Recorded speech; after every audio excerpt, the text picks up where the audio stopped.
Donald Trump, who just wants, get out of my way, I want to be able to do whatever I want to do, and then whatever, no matter what the law says. So Musk is the weirdest. If you guys step back and say, like, did going into the government with a chainsaw and creating this controversy and causing lots of people to hate him actually benefit Elon Musk?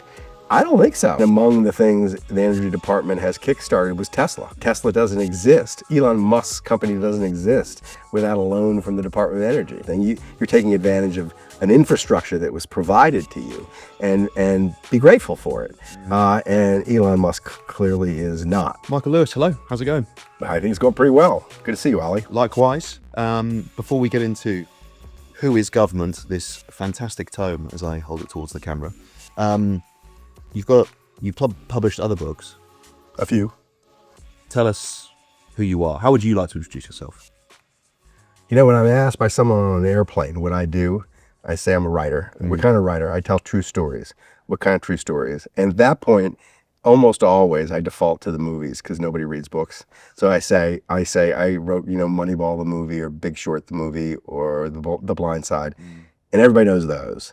But I think of myself as someone kind of wanders through the world looking for natural narrative material in life, like using the techniques of a novelist in nonfiction. That's really interesting, because I wanted to ask you whether you come to your subject matter, you identify the topic or you identify the character, and then you start writing based on that.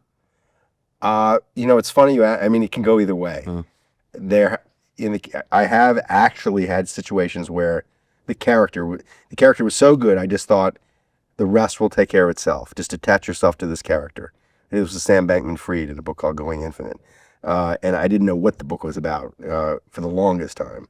And there are other times where it isn't the character, it's the situation. It's The Blind Side was that way, but where I'm just kind of, the Big Short, a financial crisis. That starts with, wait, how did these Wall Street firms become the dumb money at the poker table? It was I knew Wall Street, I worked there. Something had happened and it drew me in. And then I found the characters. I can't really function without characters. The kind of writing I do, it is very character based.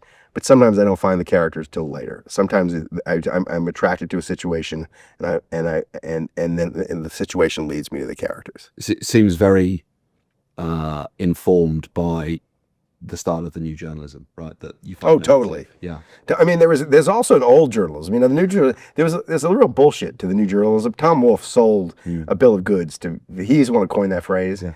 And it was, he said it was George Plimpton and Norman Mailer and Joan Didion and this crowd of people who were just what I said, like using the techniques of the novel in nonfiction and relying very heavily on reporting, not just sitting at your desk and dreaming up an argument, but going out into the world and finding what's there. But if you go back in time, Orwell did this. His first book, Down and Out in Paris and London, was just like him slumming it and then writing about what the streets were like. Or Mark Twain's, maybe his best books, with the exception of Huckleberry Finn, are the Life on the Mississippi and Roughing It, which are stories of him as a riverboat pilot and as a gold miner. So this has been going on as long as writing has been. Boswell, in a funny way, is this. Sometimes I felt like Boswell. I attached myself to a character like Boswell attached himself to Johnson. So it's a very old form, and it's a form that it's where the magic happens. It is amazing what you find if you can claw your way into the lives of other interesting people. And just watch that, especially in my country. I think there's a reason this is particularly an American form. I think that the United States generates a lot of weird material. People behave in all kinds of ways, unusual ways. So it's no question. I grow out of the new journalism, but the new journalism grows out of something that came long before. It's really interesting to hear you say that about whether there's something perhaps uniquely American about it. Because when I've reported in America and even interviewing a regular person on the street, I was really struck by, in contrast in Britain, first of all, how receptive people are to being interviewed. The sort of, in the UK, if you walk up to someone in the street and say, can I ask you a question about something, 90% is no. Is that right? Oh, big time. Yeah, massively. Whereas in America, everybody wants to be on TV. 100%. Yeah, they see the camera, right. And I don't know whether it's recognition of opportunity, I also think it's a firmer grasp of the, sort of the narrative of their own lives. You'd say, oh, you know, tell me about yourself and what you've been up to. And in the literal elevator pitch, this is who I am, this is why I'm interesting. It was really striking to me as a Brit going over and having done sort of like, you know, vox pop interviews with people of different cultural persuasions. I was really struck by that difference in Americans. Yeah. People are very self-dramatizing. But it's not just that. I mean, I actually find that when people are self-dramatizing, they're less interesting characters, that the characters who are the most interesting are the people who don't think of themselves as characters. It's just that, you know, my country is a wild and woolly place, and there's always outrageous stuff going on. And it's also innovative, so that there's kind of constant churn and change. So yeah, and people aren't always receptive to. I don't say to people, hey, I want to move into your life for a year, but that is what I end up doing, and people end up being receptive to it in the end. But you have to do it a little bit delicately. There's the other side of the journalism, right? Is there's the writing, there's the researching, but getting the story, getting the access is equally as an important part of it. Oh no, I couldn't do what I do unless without people letting me in. It's I often do, a lot of times it's just like, let me take an example. Moneyball. Poor baseball team figuring out how to win games against really rich baseball teams by figuring out a better way to value professional athletes and strategies. I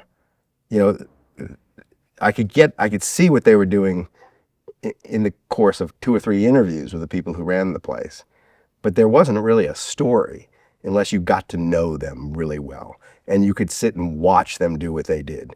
And so by the time I'm ready to write that book, I am essentially functioning as a member of the front office of the Oakland A's. That I get to actually be in the front office, watching them do their trades, think their thoughts, have their arguments, and they forget I'm there. And if that doesn't happen, the books don't happen. I mean, this is what has to happen. Actually, the characters have to forget I'm there. That I've been there. I've been around so much that they just forget. In the beginning, everybody, when you go to interview them, they're a little self-conscious. Yep. That has to vanish, and it only vanishes with lots of time. But it does. It really does. I mean, what you got to get when I think of what I need from the character, in terms of like access, I need them to drop their defenses. I need them to just be. I need them to basically surrender. That realize that I'm going to be around so much and talk to so many people that they can't hide who they are. So why bother? And that always happens with the characters. I think it's the same with interviewing. I think where a lot of people go wrong is they think it's an exercise in like encircling or entrapping the person that's opposite. And I think far better to try to build some kind of rapport to get them to open up, to drop that defense. It's far more revealing, far more interesting. People. The sunshine versus the north wind. That's right. There's one school of sort of trying to understand people where of journalism. It's kind of the gotcha thing where you're going to sneak up on them and ambush them. People don't respond well to that. They get very, they get protective, right? Yeah, of course. They hide. I need anyway for them to want me to understand them. Absolutely. And that only happens kind of organically. So the relationships with my subjects look on the surface a lot like relationships with friends. You get so familiar with them that they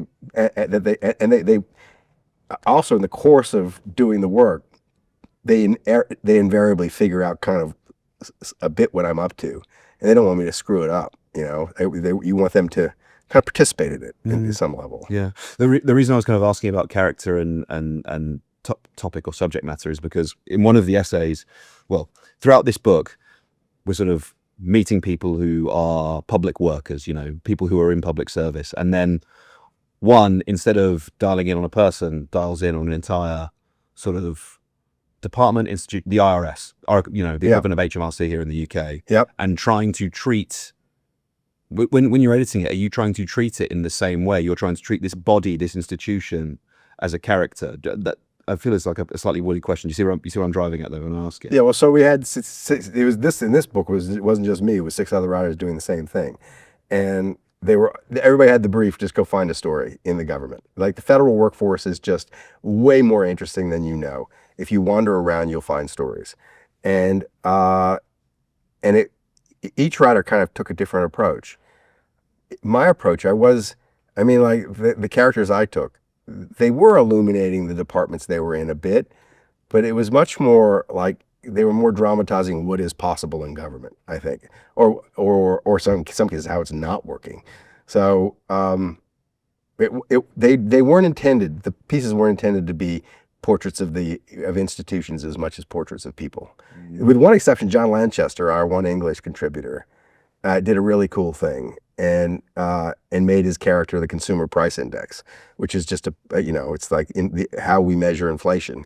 And so he was getting at one function of especially the United States government, which is just to count things. It's this huge data collection enterprise, and it's breathtakingly complicated and also breathtakingly important because it's like the government is providing the picture of the society through the stuff it counts. And so he kind of lit up that side of government.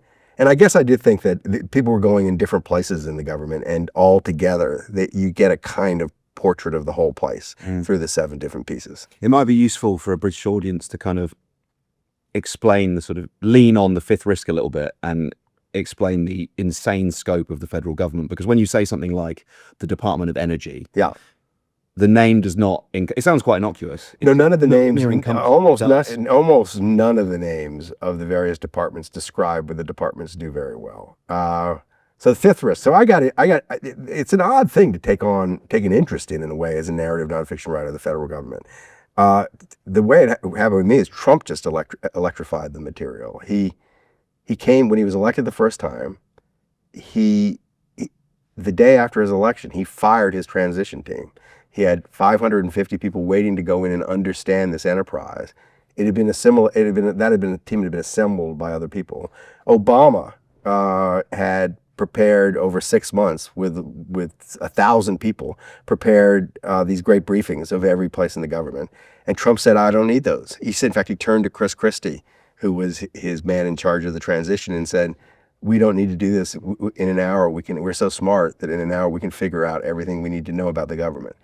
And so that, for me, that was like the beginning of, I can go in and get these briefings that the Trump administration didn't bother to get.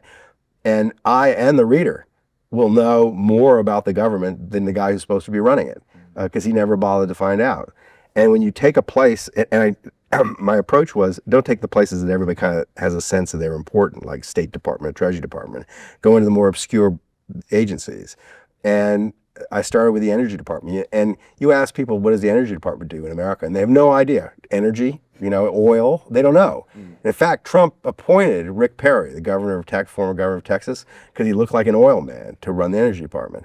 The biggest thing the Energy Department does is manage the nuclear arsenal. Like the nuclear weapons are in the Energy Department. So right from a start, you realize you've got something important. But it does all kinds of other stuff. And in fact, like it has a program for sort of lending and investing in sort of moonshot technologies. Like the things that the market won't invest in because the payoff is too far down the road. And among the things the Energy Department has kickstarted was Tesla. Like that Tesla doesn't exist. Elon Musk's company doesn't exist without a loan from the Department of Energy. I found that when you got into these places, there wasn't an agency where there wasn't some existential risk being managed. That it was, and you get one way to, there are a couple ways, easy, good, handy ways to frame the U.S. government. One is as a manager of a portfolio of risks, and you don't even want, and it's risks that the private sector won't manage. And it's terrifying, the thought of having this stuff really ineptly managed. Another way to think about it is like all the problems in the world the private sector won't deal with, and they find their way there. And they're the hardest problems. They're problems that don't pay to solve, but they need to be solved. I feel like with Musk in particular, and in relation to the civil servants and the way that he's kind of positioned himself as this chainsaw wielding tech libertarian, who needs government, who needs public service. the myth runs so counter to his history, right? To the history, Yes. to his companies, their government contracts, the subsidies that he's been a beneficiary of. It's quite extraordinary to me from a political perspective to be able to create a narrative that is so disparate from what I understand to be the reality of the man. Yeah, well, so I mean, there are two things about Musk that are instantly a little unsettling. One is he claims to have created all these companies. He didn't create Tesla. He came in and made it something, but so he tends to let people think he created things he didn't create. But I think in every case, the government has played a pretty important role. I mean, the tech sector generally is intimately interwoven with the government in lots of ways, and so that I mean, where this wealth comes from in the tech sector, it's a byproduct of a public-private partnership. But then once the wealth gets created, the people who have the wealth spin this narrative about how, they're these libertarian heroes who didn't need the government in the first place. And I don't remember when Obama got himself in hot water when he was president, when he was giving a talk about this subject, like the relationship between the government and the private sector. And he said, like, yeah, you have this company, but your company's got trucks that are on these roads. You didn't build those roads. You didn't build everything. You're taking advantage of an infrastructure that was provided to you, and be grateful for it. And Elon Musk clearly is not. I mean, he's got this kind of fantasy he's spun in his head. But the Tesla, yeah. So anyway, my own interest in the subject starts with almost a comic premise. It's like we're going to go have fun learning about the government in a way the president is never going to bother. And then what happens, once I get into it, I'm kind of shocked by how the quality of the people who are there. I mean, it's true that the government has got some people in it that aren't very useful, and they're very hard to fire. So every department in the government has this sort of broken toy department where they put the people, because it's easier to just shove them into a room than to get rid of them. So sure, those people exist, but those people exist in every big organization. The thing that was shocking were the people on the other end of the curve, the people who were worth 100 times what they were being paid, and who were doing breathtakingly interesting work, and didn't expect any fortune, any fame. Their satisfaction came from knowing they were helping the society. And the government's stuffed with these kind of people, experts. Can I tell you a story about one? Yeah. All right. So this is where who his government comes from. Is it like when I finally said, look, I'm just going to profile one of these people. Never mind the functions of the government. Let's go just look at a random person in the government. It was when Trump, you may not remember this, but Trump shut down the government in 2019 for a couple of months. And when they do that, they furlough 2/3 of the workforce. At 2 million people, 2/3 of those people are sent home, told they're inessential and they aren't paid, which is actually not great for morale, right? I mean, it's kind of I mean, you can imagine, could you run a company if every 3 or 4 years you shut it down and you told 2/3 of the workforce that they weren't important? No, I don't think so. But when that happened, I went. There's an organization in Washington called the Partnership for Public Service that gives awards to civil servants who've done something good, and they've been doing it for 25 years, and they've had tens of thousands of nominees for these awards. So I just went and got the list of nominees and cross-referenced it with the people who were furloughed.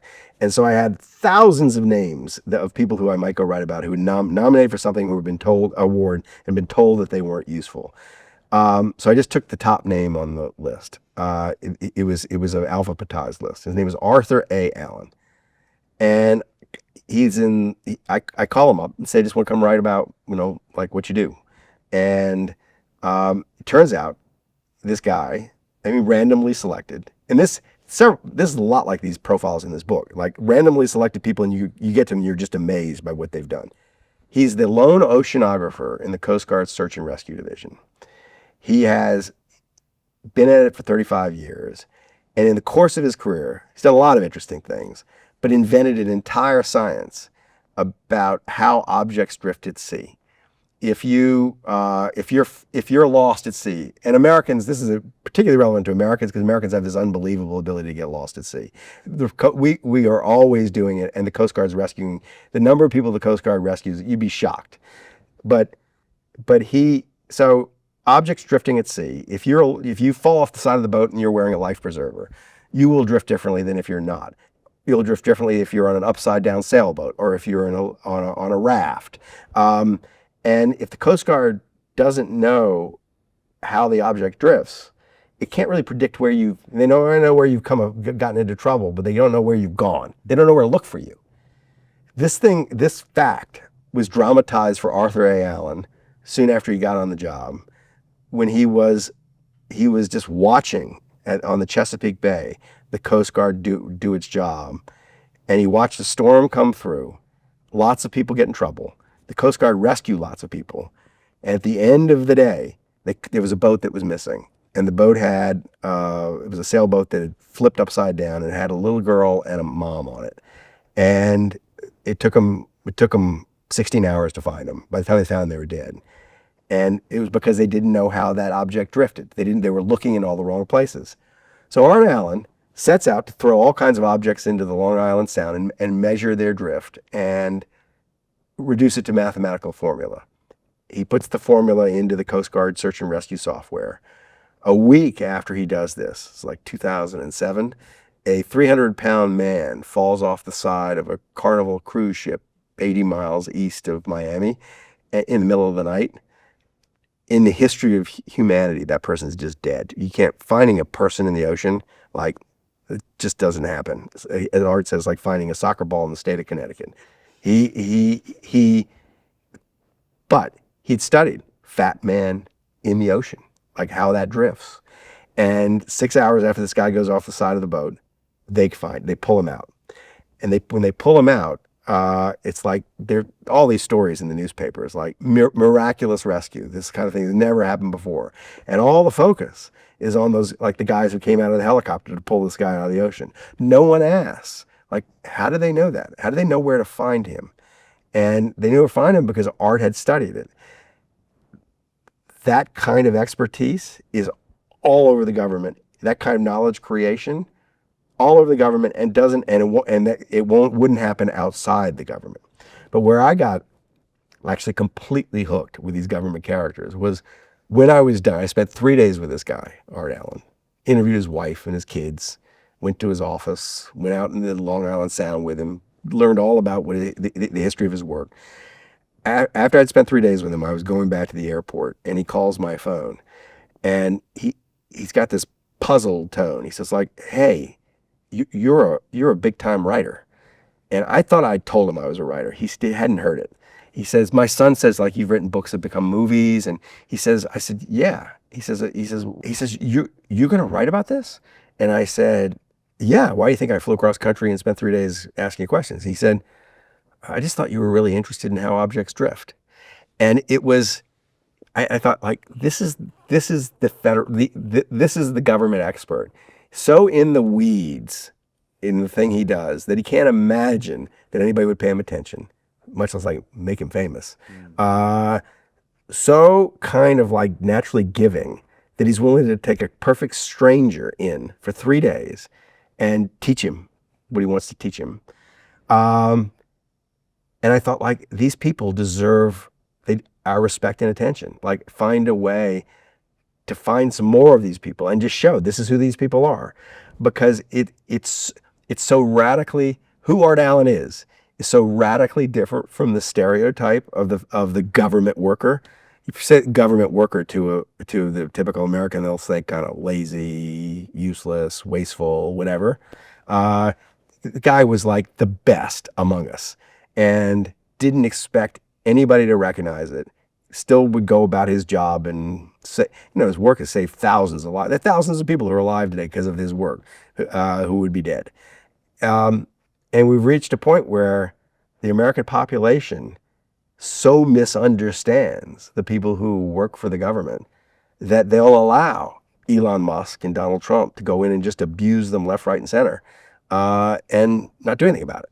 I want to come to that point about public perception in a second, but My next question was going to be, oh, well, so how, which is reductive in the story you've just told me. Well, how silly is it then that someone will just come in and try and sack 20,000, federal workers? But in art, he has so many human qualities: curiosity, generosity, all of these things that he almost just stands as a sort of counterweight, right, to running in with a chainsaw. Oh, what, 20,000? Send me an email. What 5 things have you done this week? Like, they are just polar opposites almost of sort of like the condition of humanity. Yes. He stands as the example that demonstrates basic decency. Yeah. Usefulness.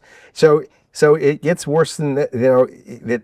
It's not 20,000 workers they fired. They've tried to fire several 100,000, and they've done it indiscriminately. So they didn't go in and say like who's useful and who's not. They didn't subject the workforce to any kind of competency or relevancy or merit tests. They just fired the people they could. And those are the people who had just arrived. It is a problem that the civil service, once you're there for a couple of years, you're really hard to get rid of. But you can get rid of the people who've just come in. Now, who are they getting rid of when they get rid of the people who've just come in? Young people, all the young people, the Art Allens of the future, and people whose expertise is important now. They've been hired because there's some particular problem now. So not only was it like, oh, it's offensive to just go in and just start firing people, but they fired exactly the wrong people. So it's very odd. It's very odd what's going on. There are reasons for this, but there's we've reached a point in my country where the population doesn't understand its government. It really doesn't. And it sort of takes it for granted. The image that pops to mind is like a 14-year-old boy's attitude towards his parents. It's like, they're idiots. Get them out of my life. I hate them. But if the parents someone vanished, he'd starve, right? It feels like that. It's kind of like a great question how we've come to this point or why we've come to this point. And I think we've come to this point just because we can afford to. Like, we're fat and happy and basically we've not faced real existential risk in a long time. We will get to public perception, but you said something that was really interesting to me, which is the why, the reason for it.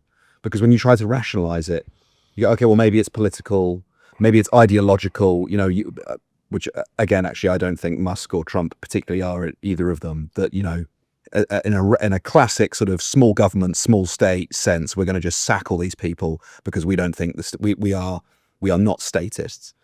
But every time I try to rationalize it, I can only sort of fall back on irrational explanations. That they don't understand it, they just think it's a roadblock to implementing what they want to achieve. Therefore, they want to knock it down. I don't know if you have a thesis on why they're doing what they're doing. Very crude. So I'm still grappling with this, but I think it's so hard to understand because I think there's more than one thing going on. Broadly, I think there's like 3 impulses behind what the Trump administration has done. One is Donald Trump, who just wants, get out of my way, I want to be able to do whatever I want to do, and then whatever, no matter what the law says. And the federal workforce takes an oath not to the president, but to the Constitution. So if you ask a federal worker to break the law, they're not going to do it. Just because you're my boss, you're not allowed to tell me to break the law.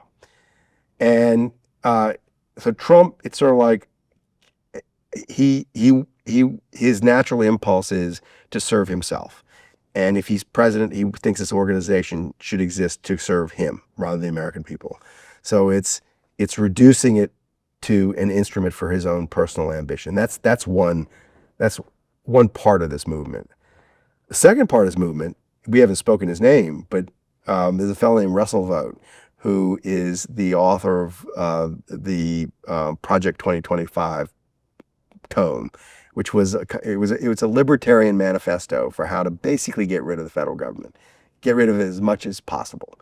And there are people in that mix, in the 2025 mix. The money behind it comes from people who thinks like we shouldn't have fire departments. That if you get a fireman if you can afford it. We shouldn't have a National Weather Service. You get the weather service you pay for. This kind of stuff. And it's a libertarian fantasy that I don't know how much of this exists in Great Britain, but it's a big deal in the United States, and particularly the tech sector. this notion that all government is bad government. And so there's an ideologue, Russell Vogt, who is running something called the Office of the Management of the Budget, which sounds obscure, but it's actually where all the money goes through. And he's the spider in the middle of the web. And he doesn't say much publicly, but you can see his fingerprints on a lot of what they do. He seems to be the brains of the operation. He's the one who knows the most about how the government works. He knows Elon Musk, Donald Trump, not much idea.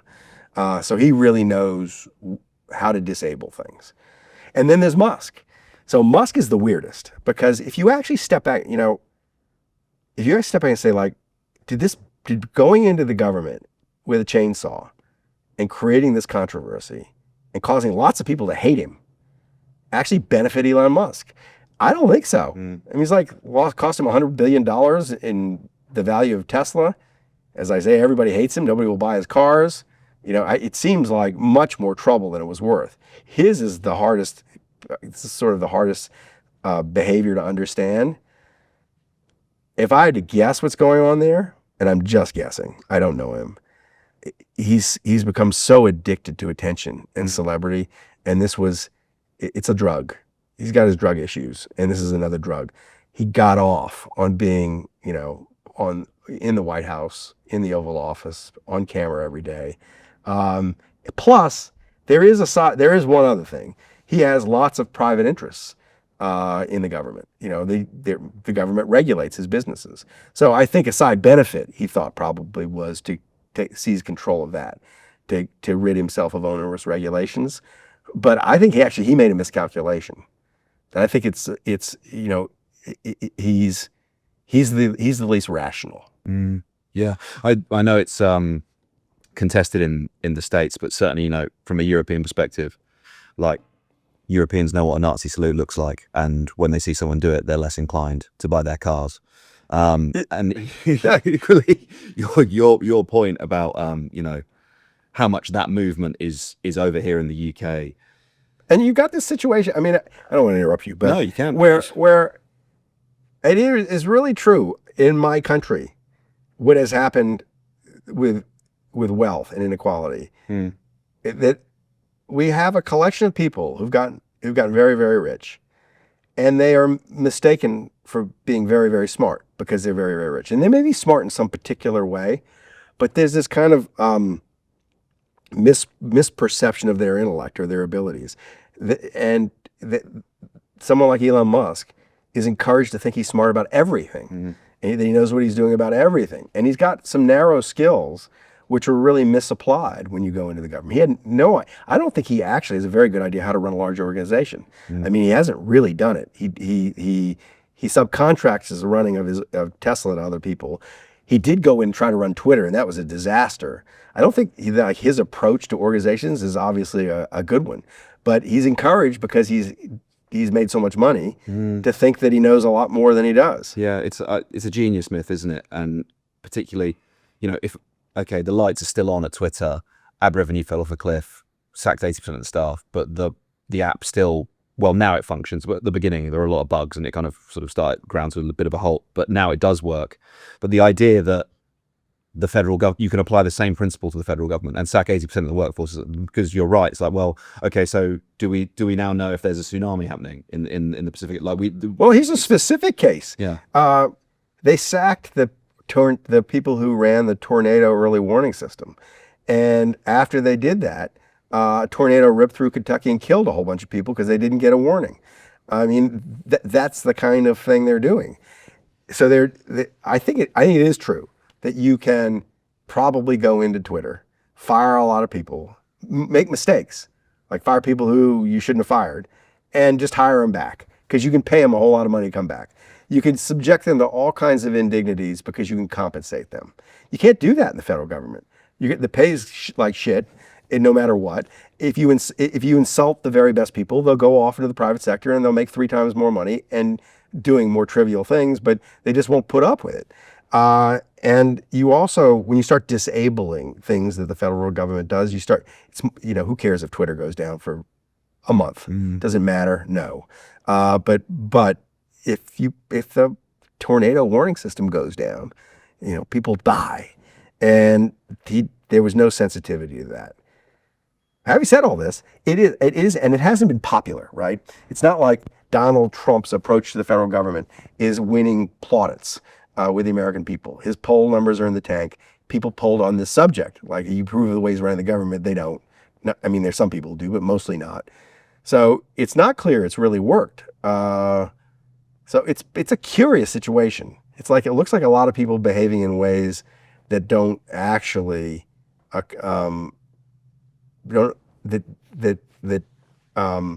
not in their narrow self-interest, or they're making mistakes, making misjudgments. So if there is a perception then that federal workers are, as you've already sort of outlined, in the eyes of the public, lazy, entitled, whatever, but equally smashing it up with a sledgehammer isn't also that popular a political ploy. From where does the general public sort of derive its view and its image of the federal government, and why doesn't it tally to the picture that's painted in this book? So it doesn't get a very good view. I bet if you ask most Americans, like give me an example of government and why you hate it, they'd say the DMV. They'd say the Department of Motor Vehicles, where you go to get your driver's license. And it's a miserable experience. But it's not the federal government. It's a state government, for starters. There are these points of contact where there's some consumer service, and they haven't been great. Where, how long it takes you to get a passport, how long it takes your tax refund to show up.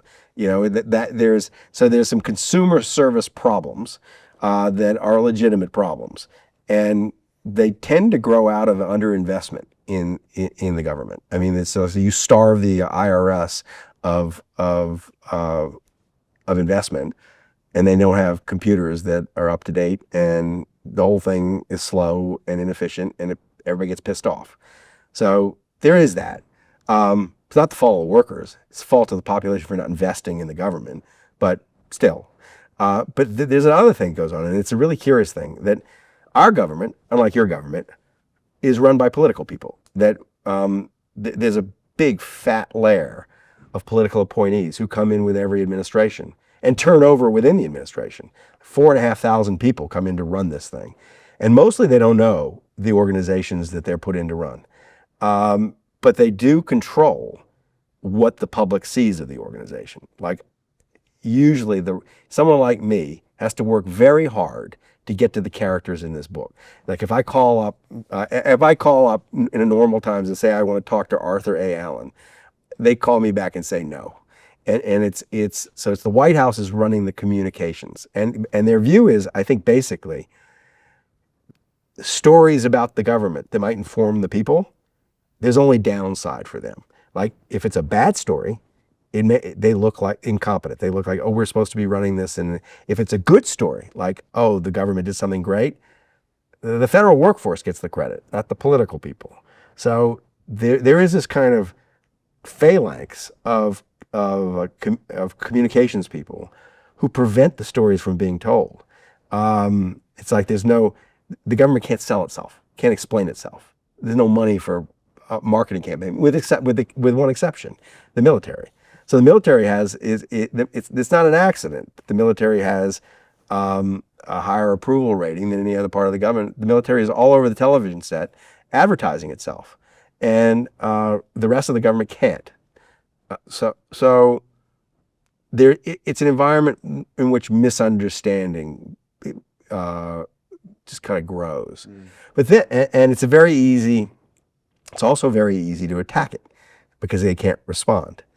And there has been this trope in American life that the government is there to the government's your enemy. And this is an odd idea, right? This is something that's perplexed me from the moment Ronald Reagan started to say it. It's like, how in a democratic society is the government the enemy of the people? It's the expression of the people. And I don't think there's another democracy that views its government with such suspicion and hatred as the American democracy. So it's woven into our life in various ways. And one of the reasons to go write about it is just to kind of correct the misapprehension. I find, like, the best stories, when I get really excited and my socks start going up and down as a writer, is when I find something true that's so different from popular perception of the thing. And what animates this book and actually Fifth Risk is like, you think the government is this, you think these people are this, you are so wrong. It's this. Now, they're problems, but you're not allowed to think that, you're not allowed to read these stories and still think this. You have to face the fact that this is a much more interesting collection of people and a much more important enterprise than you have previously imagined. Anyway, so there's no question that the inability of the government to tell a story is part of the reason Trump has been able to do what he's done. Like, people don't know. People don't know what he's done. What story do you want to write about next? So I'm not done with this, but I think there's something to be done going back in and just seeing the consequences of what they've disabled. So I'm still interested in this. I have a whole bunch of, if you came to my office, I have like 50 manila folders of like really vague ideas for books, magazine articles, screenplays, whatever. And when one of those things actually becomes live is sort of arbitrary. I mean, this is a completely different subject, but what's happening in American amateur sports is wild. I don't know if you follow No, this. tell me, no. So, unlike your country, in my country, college athletics is in some places the point of the college. Like the University of Alabama football coach Bear Bryant long ago said, "We want to have a university the football team can be proud of." It's like there are a lot of schools like that, and there has been until very recently total restraints on trade in that, like no market, that you couldn't, it was against the rules to pay college athletes. It was against the rules to buy a college football player a lunch. And these rules got challenged in court. And the result is the greatest free market in athletes that has ever been created. There are no contracts. That a college football or basketball player can move from school to school every year. There's the most recent college national championship, 3 of the players on one of the teams a week before the game said they wouldn't go on the field unless they got $1 million each. And it's trickled down. So all of a sudden money has come into college sports. And I know a 14-year-old in rural Louisiana who's the best 14-year-old quarterback in the country, his age. He's already got $2 million in endorsement deals. He's got an $8 million offer on the table from a big state school to go and play for them. It's just, it's wild what's happening with money in young athletes' lives. So I'm playing with that as a subject. I don't know quite what to do with it, but that's something I've been spending a little time with. I'd read it. Yeah, it's different. I mean, you have a version of this in soccer. Yeah. Yeah, you have a version of this in soccer. Nice. Michael Lewis, it's been an absolute pleasure to Yeah. chops it with you. I'm so grateful for you taking the time. Thank you so much. Thank you, Ollie. It's Who is Government? It's a banger. Thank you so much for taking the time. I really appreciate it. Thank you.